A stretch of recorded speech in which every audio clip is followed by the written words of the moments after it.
It's your boy Durag Dan, Weather Channel 13. It's about 8:30, and I just came out to see the damage, and it is ice, baby out here. As soon as I step down, it's not snow, it sounds like slush. It's ice.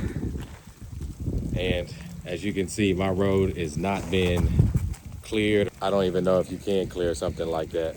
You can see what it looks like, but it looks pretty bad out here, y'all. You can hear it hitting my jacket or my coveralls. You can see someone's footprints. You can see my car. That's a sheet of ice right there. My car is officially Frozen Jones. Insane, y'all. And it ain't gonna get no better. Interesting. Well, this is what snowed in means. I hope we don't lose electricity. That's the last thing I want, because it's cold.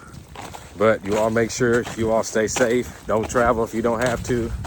Okay, stay warm. It's your boy Durag Dan, Weather Channel 13. The South gonna hold it down.